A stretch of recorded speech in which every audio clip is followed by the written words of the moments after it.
18 जून 1576 राजस्थान के राजसमंद जिले में अरावली की ऊंची नीची पहाड़ियों के बीच बसे एक दर्रे हल्दी घाटी के पास इतिहास का वो युद्ध लड़ा जा रहा था जिसने आने वाली सदियों तक वीरता की मिसाल कायम कर दी। एक तरफ मुगल बादशाह अकबर की विशाल सेना थी जिसमें 10,000 से ज्यादा सैनिक, सैकड़ों हाथी और बंदूकधारी थे, तो वही दूसरी तरफ सिर्फ 3,000 घुड़सवार और थोड़ी सी संख्या में भील तीरंदाज थे जिनका नेतृत्व मेवाड़ के शेर महाराणा प्रताप कर रहे थे। ये सिर्फ दो सेनाओं का टकराव नहीं था बल्कि स्वाभिमान और सत्ता के बीच की लड़ाई थी। अकबर चाहता था कि मेवाड़ भी बाकी राजपूत राज्यों की तरह उसके सामने झुक जाए, लेकिन महाराणा प्रताप ने साफ कर दिया था कि मेवाड़ की धरती किसी तुर्क बादशाह की गुलाम नहीं बन सकती। महाराणा के स्वाभिमान को देख अकबर के गुरूर को गहरी चोट पहुंची, जिसके बाद 18 जून 1576 के दिन हल्दी घाटी के युद्ध में दोनों की सेनाएं आमने सामने आ गई। यहाँ हर तलवार की चमक,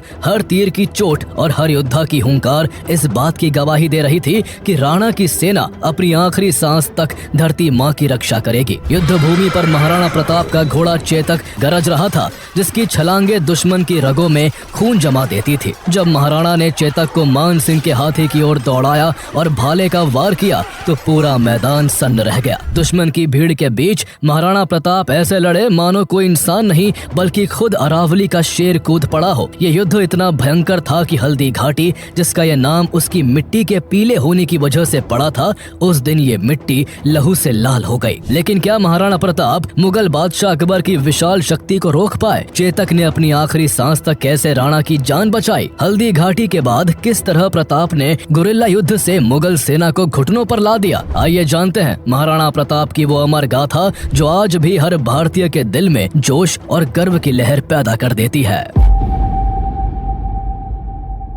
मेवाड़ का गौरव और स्वाभिमान सदियों से चमकता आ रहा था, लेकिन 16वीं सेंचुरी में जब मुगल एम्पायर भारत में अपनी जड़ें जमाने लगा तब मेवाड़ को इस गौरव की सबसे कठिन परीक्षा से गुजरना पड़ा। सेंट्रल एशिया के फरगना से आए तैमूर लंग के वंशज बाबर ने 1526 में फर्स्ट बैटल ऑफ पानीपत में इब्राहिम लोदी को हराकर दिल्ली सल्तनत पर कब्जा कर लिया और भारत में मुगल साम्राज्य की नींव रखी। 1530 में बाबर की मौत के बाद उसका बेटा हुमायूं गद्दी पर बैठा, लेकिन उसका शासन अनस्टेबल रहा। 1540 में शेरशाह सूरी ने उसे हराकर एग्जाइल में भेज दिया। इसी दौरान 9 मई 1540 को मेवाड़ के राणा उदय सिंह और उनकी पहली रानी जयवंता बाई के घर एक बेटे का जन्म हुआ जिसका नाम प्रताप रखा गया। ये मेवाड़ के लिए एक नए युग की शुरुआत थी। प्रताप की माँ एक कृष्ण भक्त थी, इसलिए उन्होंने प्रताप को बचपन से ही महाभारत की कथाएं, भगवान कृष्ण की शिक्षाएं और एथिकल वैल्यूज सिखाई। साथ ही प्रताप को अपने ग्रैंडफादर राणा सांगा और ग्रेट एंसेस्टर बप्पा रावल की वीरता की कहानियां भी सुनाई जाती।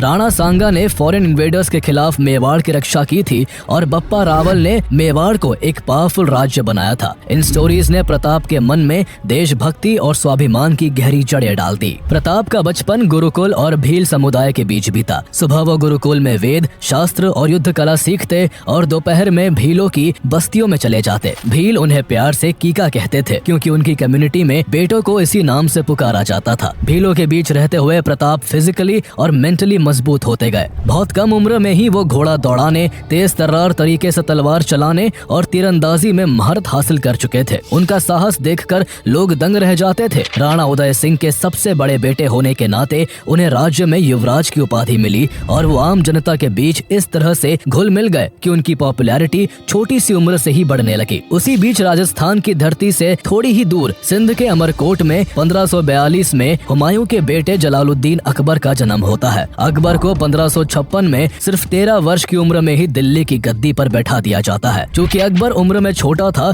इसलिए असली शक्ति उसके रीजेंट बैरम खान के पास थी, लेकिन जल्द ही अकबर ने बैरम खान को हटाकर पूरी पावर अपने हाथों में ले ली और अपनी एक्सपेंशनिस्ट पॉलिसी के तहत 1562 में मालवा के शासक बाज बहादुर को सरंगपुर की लड़ाई में हराकर अकबर ने मुगल एम्पायर को लगातार फैलाना शुरू कर दिया। अब उसकी नजर राजस्थान पर थी क्योंकि यहाँ से गुजरात के समुद्र तट तक जाने वाले से ट्रेड रूट्स गुजरते थे जो स्ट्रेटेजिकली काफी इंपॉर्टेंट थे। लेकिन उस समय राजस्थान में राजपूतों की वीरता अपने शिखर पर थी। अकबर चाहता था कि वो उसके आगे झुके, इसलिए उसने उन्हें मनाने और दबाने के लिए हर तरीका अपनाया। कभी सेना का जोर दिखाकर, कभी डिप्लोमेसी से, तो कभी शादियों के रिश्ते बनाकर उसने कई राजपूत रियासतों को अपने मुगल साम्राज्य के अंडर कर लिया। आमेर के राजा भारमल ने भी अपनी बेटी हरखा बाई की शादी अकबर से करके मुगलों से संधि कर ली। धीरे धीरे आमेर, मारवाड़ और बूंदी जैसे कई राजपूत राज्य अकबर के अंडर आ गए, जिससे अकबर की शक्ति और बढ़ गई। लेकिन जब एक एक करके राजस्थान के सभी राजपूत राज्य अकबर के आगे झुक गए, तब भी मेवाड़ का राज्य चट्टान की तरह अडिग खड़ा था। मेवाड़ के राणा उदय सिंह ने अपने सिर को अकबर के दरबार में झुकाने से इनकार कर दिया। उदय सिंह ने अकबर को क्लियर मैसेज भेजा कि वो केवल भगवान एकलिंग जी के दीवान हैं और किसी मानव शासक के अधीन रहना वो कभी स्वीकार नहीं करेंगे। इस जवाब से अकबर गुस्से से आग बबूला हो गया और उसने तय किया कि वो मेवाड़ को अपने कंट्रोल में लेकर ही रहेगा। अकबर ने मेवाड़ के चित्तौड़गढ़ किले की घेराबंदी का प्लान बनाया। ये फोर्ट अपनी नेचुरल पोजीशन और मजबूत दीवारों के कारण इम्पेनेट्रेबल माना जाता था। इसकी ऊंची पहाड़ियां, खड़ी ढलानें और विशाल दीवारें इसे लगभग अजय बनाती थी। अकबर की सेना ने सीधे अटैक के बजाय लंबी घेराबंदी की स्ट्रेटेजी अपनाई और फोर्ट के चारों ओर घेरा डालकर मिट्टी के टीले बनवाए, तोपों से हमले किए और सुरंगों में बारूद भरकर विस्फोट किए। कई महीनों की घेराबंदी और बारूदी हमलों की वजह से आखिरकार किले की दीवारें टूट गई और मुगल सेना अंदर घुस गई। लेकिन शौर्य और पराक्रम से भरे राजपूतों ने हार मानने के बजाय अपने सम्मान और धर्म की रक्षा के लिए एक भयंकर लड़ाई लड़ी। जयमल राठौड़ और पत्ता सिसोदिया जैसे ब्रेव सोल्जर्स ने केसरिया कपड़े पहनकर अपनी आखिरी सांस तक लड़ाई लड़ी। जब ये साफ हो गया कि अकबर की विशाल सेना के आगे टिकना असंभव है, तो राजपूत महिलाओं ने जौहर की आग में कूदकर अपनी मर्यादा की रक्षा की। मुगलों की सेना ने किले पर कब्जा करने के बाद गुस्से और बदले की भावना से लगभग 30 से 40 हजार निर्दोष सिविलियंस का कत्लेआम कर दिया। ये क्रूएलिटी अकबर की लिबरल इमेज पर एक गहरा दाग बन गई। चित्तौड़ के फोर्ट पर अकबर की सेना का कब्जा हो जाने के कारण राणा उदय सिंह को चित्तौड़ छोड़कर गोंगुदा में शेल्टर लेना पड़ा। इस समय युवा प्रताप चित्तौड़ में ही रहकर मुगलों से लड़ना चाहते थे, लेकिन बड़ों के कहने पर उन्होंने भी किला छोड़ दिया। गोंगुदा में रहकर राणा उदय सिंह ने उदयपुर शहर की स्थापना की और वहीं से अपना शासन चलाया। यूं तो प्रताप उदय सिंह के सबसे बड़े बेटे थे, लेकिन उदय सिंह ने अपनी सबसे प्रिय रानी धीरबाई के बेटे जगमाल सिंह को अपना उत्तराधिकारी घोषित कर दिया। ये फैसला राजपूत परंपरा के खिलाफ था, जिसके अनुसार गद्दी का हकदार सबसे बड़ा बेटा होता था, जबकि जगमाल उनका 9वां बेटा था। लेकिन पिता की इस इच्छा को प्रताप ने सम्मान देते हुए एक्सेप्ट कर लिया। हालांकि इस फैसले से मेवाड़ की जनता बिल्कुल भी खुश नहीं थी। स्थिति तब और बिगड़ गई जब 1572 में राणा उदय सिंह की डेथ हुई। उनके अंतिम संस्कार में जगमाल सिंह के अलावा मेवाड़ का हर व्यक्ति मौजूद था। जगमाल उस समय महल में अपना राज्याभिषेक करवा रहा था। जगमाल के इस इररिस्पॉन्सिबल बिहेवियर ने सामंतों और जनता को और भड़का दिया। सबकी नजर में प्रताप ही सही उत्तराधिकारी थे, इसलिए सामंतों और सरदारों ने जगमाल को राजगद्दी से हटा दिया और गोगुंदा की पहाड़ियों में मौजूद प्रताप का राज्याभिषेक करते हुए उन्हें मेवाड़ का राणा घोषित कर दिया। राजपूत राज्यों में राजा को राणा कहा जाता था, इसलिए वो प्रताप से अब महाराणा प्रताप बन चुके थे। लेकिन जब महाराणा प्रताप ने सत्ता संभाली, तब मेवाड़ की स्थिति बेहद खराब थी। खजाना खाली था, चित्तौड़ सहित मेवाड़ के बड़े हिस्से पर मुगलों का कब्जा था और आसपास के राज्य पहले ही अकबर के अधीन हो चुके थे। चित्तौड़ की हार की टीस महाराणा प्रताप के दिल में कांटे की तरह चुभ रही थी। सत्ता संभालते ही उन्होंने अपने सरदारों को बुलाया और शपथ ली कि मेवाड़ का स्वाभिमान हमेशा ऊंचा होगा। चित्तौड़ के किले पर लहराता मुगल ध्वज मेरे कलेजे को छलनी करता है। मैं शपथ लेता हूँ कि जब तक मेवाड़ को पूरी तरह स्वतंत्र नहीं करवा लेता, मैं राजमहलों में नहीं रहूंगा, पलंग पर नहीं सोऊंगा और सोने चांदी के बर्तनों में भोजन नहीं करूंगा। 7 फीट 5 इंच लंबे और 110 किलो वजन के महाराणा प्रताप के मुंह से शेर की हुंकार की तरह बरसते इन शब्दों ने सरदारों में ऐसा जोश भर दिया कि वो अब किसी से भी टकराने को तैयार थे। इसके बाद महाराणा प्रताप ने सबसे पहले अपने डिफेंसेस मजबूत किए। उन्हें मालूम था कि कभी न कभी मुगलों से युद्ध होना ही है, इसलिए उन्होंने मेवाड़ में 56 और गोड़वाड़ के इलाकों पर अपनी पकड़ मजबूत की और साथ ही अरावली के जंगलों में रहने वाले भीलों से अपने पुराने रिश्ते और गहरे किए। लोहारों को नए हथियार बनाने का जिम्मा सौंपा गया। सरदारों को लगातार युद्ध कला की प्रैक्टिस करवाई गई और जनता में अपनी मातृभूमि के लिए बलिदान की भावना जगाई गई। इस दौरान अकबर को जब महाराणा प्रताप की तैयारियों की खबर मिली तो वो भी हैरान रह गया। वो जानता था कि महाराणा प्रताप बाकी राजपूत राजाओं की तरह आसान आसानी से सरेंडर नहीं करेंगे, इसलिए उसने फोर्सफुल अटैक के बजाय पहले डिप्लोमेसी का सहारा लिया। 1573 में उसने अपने दरबारी जलाल खान कोर्ची को मेवाड़ भेजा, जिसने महाराणा प्रताप से मुगलों की अधीनता स्वीकार करने की अपील की, लेकिन प्रताप ने साफ इनकार कर दिया। इसके बाद अकबर ने अपने कोर्ट के नवरत्नों में से एक आमेर के राजा मान सिंह को मेवाड़ भेजा। मान सिंह मुगलों के प्रति वफादार था और अकबर का रिश्तेदार भी था। उससे पहले उसके पिता भगवंत दास और अकबर के नवरत्नों में से एक राजा टोडरमल भी अकबर की तरफ से महाराणा प्रताप को मनाने आ चुके थे, मगर सब नाकाम रहे। लेकिन मान सिंह को लगता था कि वो महाराणा प्रताप को अकबर के आगे झुकने के लिए राजी कर लेगा। इसी कोशिश में वो उदयपुर आता है, जहां महाराणा प्रताप के पुत्र अमर सिंह उसका भव्य स्वागत करते हैं। उदय सागर झील के पास एक टीले पर मान सिंह के लिए दावत का इंतजाम होता है, जहां सोने चांदी की थालियों में खाना परोसा जाता है।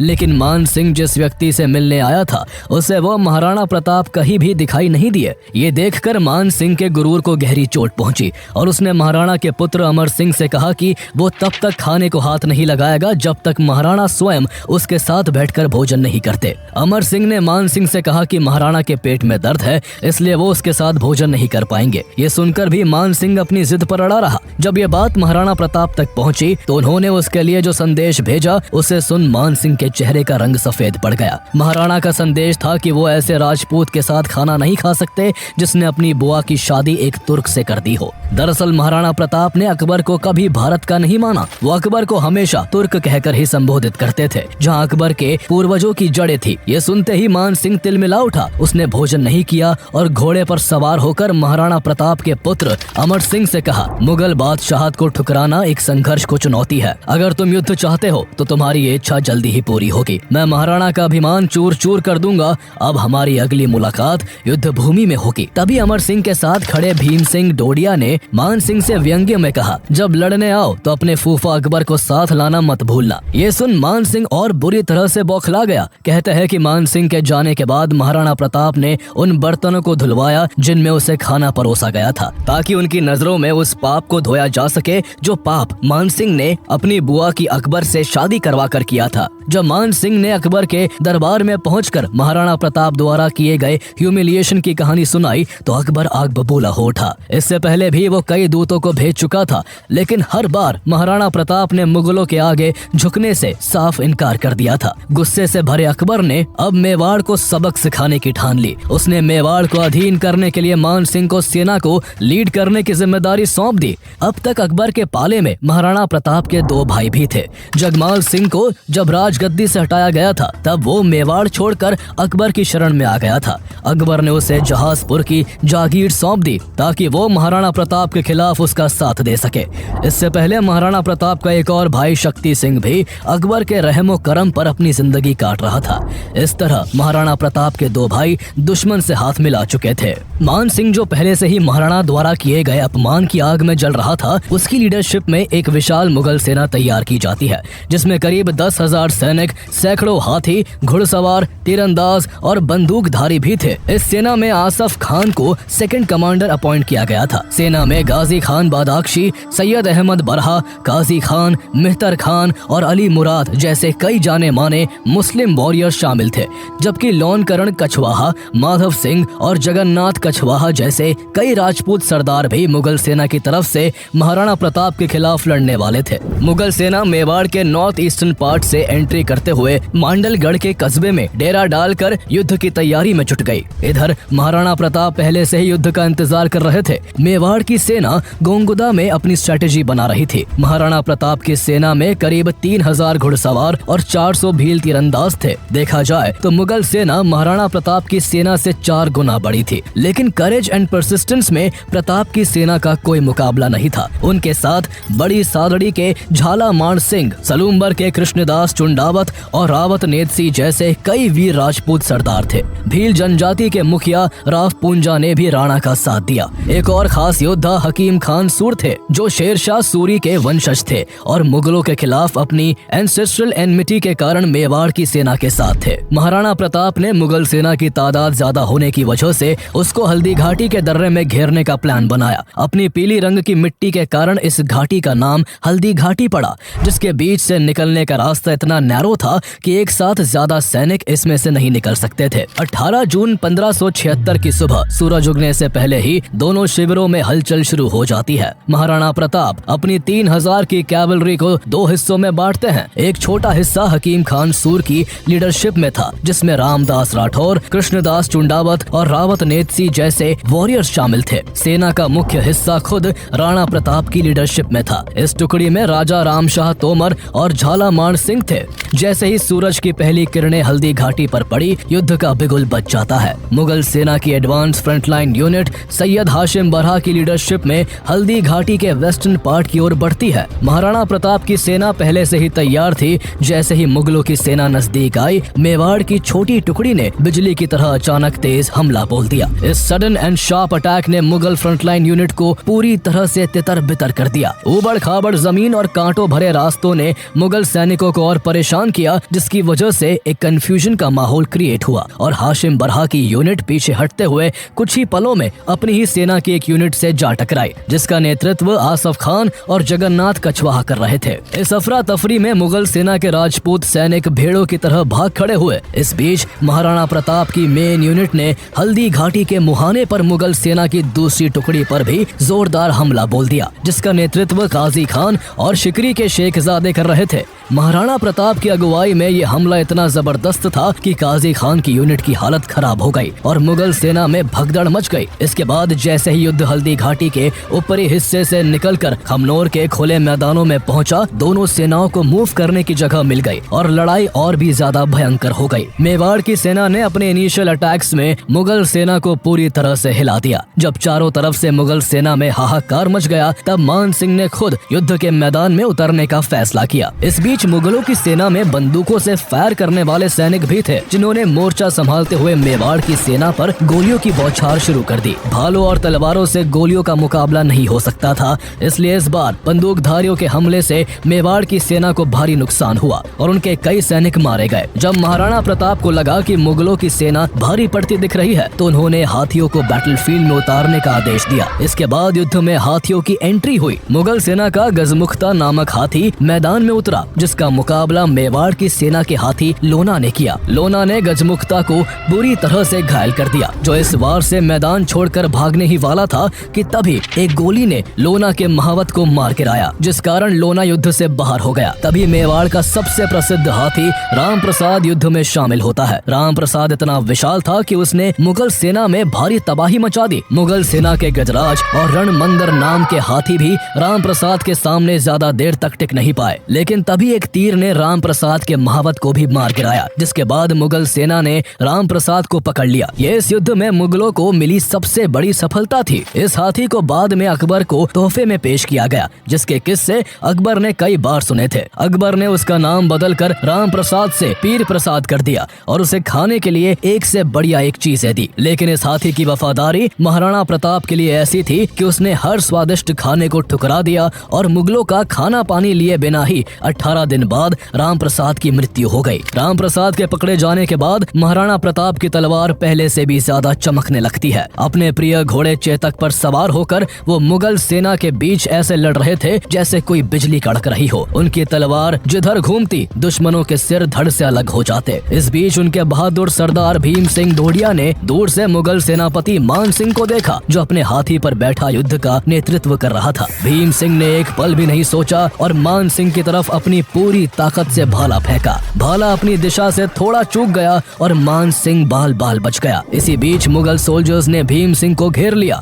अकेले होते हुए भी सरदार भीम सिंह ढोडिया ने एक साथ सैकड़ों मुगल योद्धाओं से मुकाबला किया और दर्जनों मुगल सैनिकों को मिट्टी में मिलाकर वीरता से लड़ते हुए रणभूमि में अपनी जान की आहुति दे दी। भीम सिंह को गिरते हुए देखकर महाराणा प्रताप का क्रोध चरम पर पहुंच जाता है। उनकी आंखों में मान सिंह के लिए प्रतिशोध की ज्वाला भड़क उठी और वो अपने घोड़े चेतक को सीधा मान सिंह के हाथी की ओर मोड़ देते हैं। जब राणा का युद्ध घोष जय एकलिंग नाथ पूरे युद्ध के शोर को चीरता हुआ मान सिंह के कानों तक पहुंचा, तो उसकी आत्मा थर्रा उठी। चेतक ने ऐसी रफ्तार पकड़ी कि कोई भी उसे रोक नहीं सका। तलवारों, भालों और तीरों की बौछार के बीच चेतक मान सिंह के हाथी तक पहुंच गया और एक बड़ी छलांग मारते हुए चेतक ने अपने अगले पैर हाथी के दांतों पर रख दिए। इसी पल महाराणा प्रताप ने अपने लंबे भाले से मान सिंह पर जोरदार वार किया। भाला महावत को भेदता हुआ हाथी के हौदे से जा टकराया जिसमें मान सिंह छिपा हुआ था। महावत तुरंत मारा गया और हाथी बेकाबू होकर मुगल सेना के बीच भागने लगा। हाथी को बेकाबू होता देख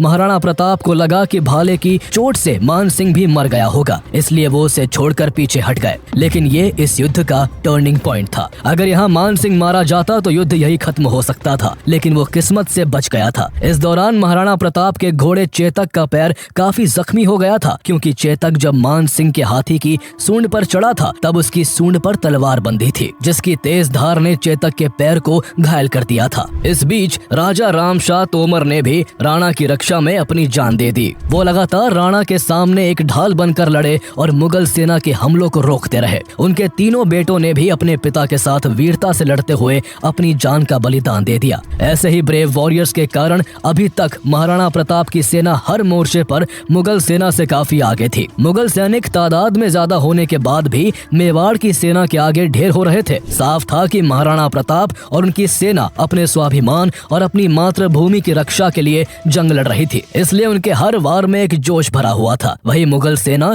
अपने बादशाह के लालच और विस्तारवादी नीति के कारण युद्ध में थी, जिस वजह से उनका मनोबल राणा की बहादुर सेना के आगे टूटता जा रहा था। इस जगह की कड़ाके की धूप और प्यास से मुगल सेना का हाल और भी बुरा हो चुका था, जबकि मेवाड़ की सेना इस गर्मी की आदी थी। इन सब कारणों से मुगल सेना युद्ध भूमि छोड़कर भागने लगी। ऐसे में युद्ध को हारता देख मेहतर खान, जो बनास नदी के पास मुगल सेना की पिछली टुकड़ी के साथ था, वो एक चालाकी भरी चाल चलता है। वो नगाड़े बजवाकर ये झूठी खबर फैलाता है कि खुद बादशाह अकबर अपनी विशाल सेना के साथ युद्ध में शामिल होने आ रहे हैं। इस खबर ने मुगल सेना में नया जोश भर दिया और जो सैनिक भाग रहे थे वो वापस लौटने लगे। इस झूठी खबर को सच मानकर महाराणा प्रताप की सेना, जो पहले से ही संख्या में कम थी, उसको लगने लगा कि अगर अकबर की अतिरिक्त सेना आ गई तो उनका और भी ज्यादा नुकसान होगा। ऐसे में महाराणा प्रताप के साथी सरदारों ने उनसे अपील की कि वो खुद जंग से बाहर निकल जाए ताकि वो आगे लड़ाई जारी रख सके। ये एक टैक्टिकल रिट्रीट था, इसलिए अपने सरदारों के कई बार कहने पर महाराणा प्रताप पीछे हटने को तैयार हो गए। महाराणा के जंग से बाहर निकलने के लिए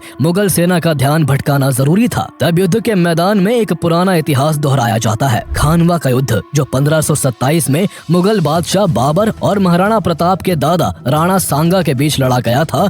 उसमें झाला अज्जा ने राणा सांगा का भेष धरकर लड़ाई लड़ी थी ताकि राणा सांगा की जान बचाई जा सके। ऐसा ही कुछ हल्दी घाटी के लड़ाई में भी हुआ। महाराणा प्रताप को सेफली बाहर निकालने के लिए झाला मान सिंह ने उनका शाही छत्र लिया और खुद जंग में कूद पड़े। गौर करने की बात यह है कि राणा सांगा की जान बचाने वाले झाला अज्जा इन्हीं झाला मान सिंह के पूर्वज थे। झाला मान सिंह महाराणा प्रताप के रूप में ढलकर मुगल सेना के बीच में काफी अंदर तक घुस गए और अपने साथियों के साथ अंत तक लड़ते हुए वीर गति को प्राप्त हो गए। उनके इस बहादुरी और बलिदान ने महाराणा प्रताप और उनके कई सैनिकों को सेफली निकलने का मौका दे दिया था। राणा अपने वफादार घोड़े चेतक पर सवार होकर युद्ध के मैदान से निकल गए। चेतक पहले ही मान सिंह के हाथी की सूंड में लगी तलवार से बुरी तरह से घायल हो चुका था। इसके बावजूद जब भागते हुए चेतक के रास्ते में एक बेहद चौड़ी खाई आई, तब उसने एक जोर की छलांग लगाकर उसे भी पार कर लिया और अपनी आखिरी सांस त्यागने से पहले महाराणा को सुरक्षित पहाड़ियों तक पहुंचा दिया। कभी दुश्मनों के आगे हार न मानने वाले और कभी भी कमजोर न पड़ने वाले महाराणा प्रताप चेतक को मृत देख उसके ऊपर सिर रखकर रोने लगे। बाद में उन्होंने चेतक की याद में एक स्मारक बनवाया जहां उसकी मृत्यु हुई थी। मान सिंह और उसकी सेना महाराणा प्रताप से इतनी डरी हुई थी कि उन्होंने मेवाड़ की सेना का पहाड़ियों में पीछा करने की हिम्मत नहीं की। उन्हें डर था कि महाराणा की सेना पहाड़ियों में छिपकर अचानक हमला कर सकती है। अगले दिन गोंगुदा में मान सिंह और अन्य सरदारों ने डीप ट्रेंचेस खोदी और ऊंची दीवारें बनवाई ताकि राणा की सेना दोबारा हमला न कर सके। इसके बावजूद प्रताप ने गोंगुदा किले की रसद रुकवा दी, जिस वजह से किले पर तैनात मुगल सेना को खाने के लाले पड़ गए। नौबत यहाँ तक आ गई कि मुगल सैनिकों को भोजन के लिए अपने घायल घोड़ों को मारकर खाना पड़ा। महाराणा प्रताप को भले ही आगे के युद्ध के लिए कुछ कदम पीछे हटना पड़ा था, लेकिन उन्होंने अकबर के मंसूबों को नाकाम कर दिया था। अकबर का मकसद महाराणा प्रताप को जिंदा पकड़ना और मेवाड़ को मुगल साम्राज्य में मिलाने का था, लेकिन दोनों ही उद्देश्यों में अकबर की सेना नाकाम रही। इस वजह से अकबर इतना नाराज था कि जब मुगल सेना का सेनापति मान सिंह युद्ध के बाद अकबर के दरबार में पहुंचा तो नाराज अकबर ने उसके लिए अपने दरवाजे बंद कर दिए। अकबर ने इस लड़ाई के बाकी जनरलों आसफ खान और काजी खान को भी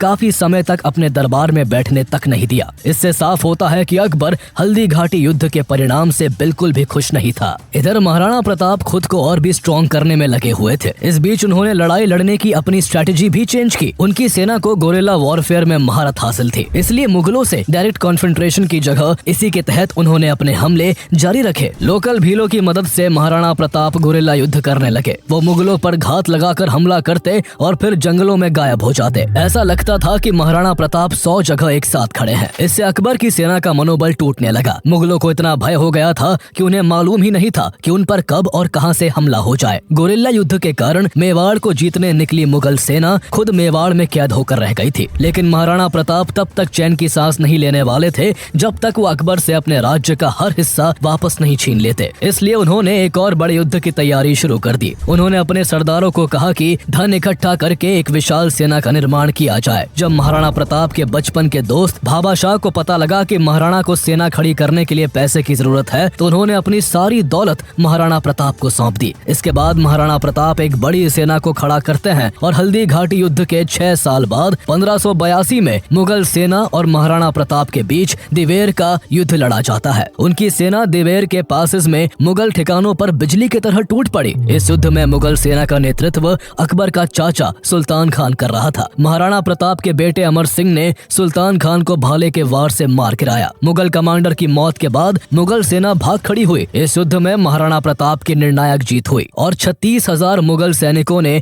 महाराणा प्रताप के सामने सरेंडर कर दिया। ये वही जीत थी जिसके लिए महाराणा प्रताप ने हल्दी घाटी के युद्ध में अपने पांव पीछे किए थे। लेकिन इस जीत के बाद भी वो रुके नहीं। उन्होंने आगे बढ़ते हुए एक ही दिन में 36 मुगल पोस्टों को तहस नहस कर दिया और देखते ही देखते राणा की सेना ने कुंभलगढ़, गोगुंदा और उदयपुर को भी वापस जीत लिया। इस दौरान महाराणा प्रताप का मुकाबला अकबर के सेनापति बहलोल खान से भी हुआ था। उसके बारे में कहा जाता था कि वो कभी कोई जंग नहीं हारा था। साथ ही वो इतना जालिम था कि वो लोगों को दर्दनाक तरीके से मारता था। युद्ध में जब बहलोल खान का महाराणा प्रताप से सामना हुआ तो वो थोड़ी देर भी उनके सामने नहीं टिक सका। महाराणा प्रताप ने बहलोल को एक ही वार में चीर दिया। कहा जाता है कि ये वार ऐसा था कि बहलोल उसके घोड़े सहित 2 हिस्सों में बट गया। दिवेर की हार से बौखलाए अकबर ने 1584 में राणा को हराने की आखिरी कोशिश की। उसने जगन्नाथ कछवाहा को प्रताप को बंदी बनाने के लिए भेजा, लेकिन वो बुरी तरह से पराजित हुआ और प्रताप से माफी मांगकर हर्जाना देकर लौटा। अकबर अब ये मान चुका था कि वो इस शेर को कभी कैद नहीं कर पाएगा, इसलिए उसने महाराणा प्रताप को अकेला छोड़ना ही बेहतर समझा। 1585 के बाद मुगल सेना का ध्यान नॉर्थ वेस्ट की ओर चला गया, जिसका फायदा उठाकर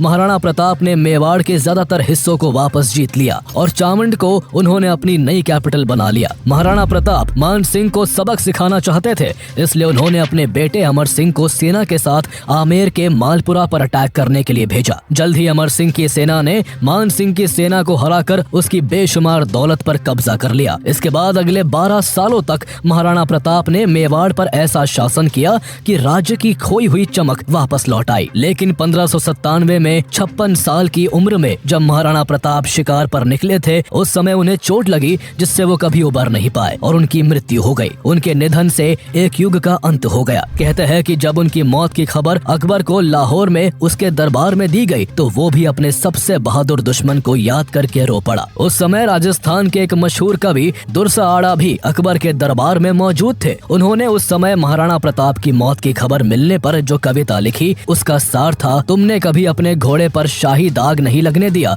तुमने अपनी पगड़ी कभी नहीं झुकाई, तुमने अपने घोड़े पर शाही मोहर नहीं लगने दी, तुम कभी नवरोज में बादशाह से मिलने नहीं आए। आज जब तुम्हारी मृत्यु का समाचार दरबार में आया है, देखो बादशाह का सिर झुक गया है और उसकी आंख से आंसू बह निकले हैं। तुम जीत गए प्रताप। अकबर ने कविता सुनने के बाद दुर्सा आड़ा को इनाम दिया था। इस तरह मृत्यु के बाद भी महाराणा प्रताप अपने दुश्मन से जीत गए थे और वो अपने साहस और वीरता के चलते हमेशा हमेशा के लिए अमर हो गए। उनके बाद उनके बेटे अमर सिंह मेवाड़ के राणा बने। शुरू के करीब 2 दशकों तक उन्होंने भी मुगलों से लड़ाई जारी रखी, लेकिन लंबे संघर्ष के बाद 1615 में उन्होंने मुगलों से समझौता कर लिया, जिसमें चित्तौड़गढ़ वापस मेवाड़ को लौटा दिया गया और ये तय हुआ कि मेवाड़ भले ही मुगलों के अधीन रहेगा, लेकिन उसके महाराणा कभी भी मुगल दरबार में पेश नहीं होंगे।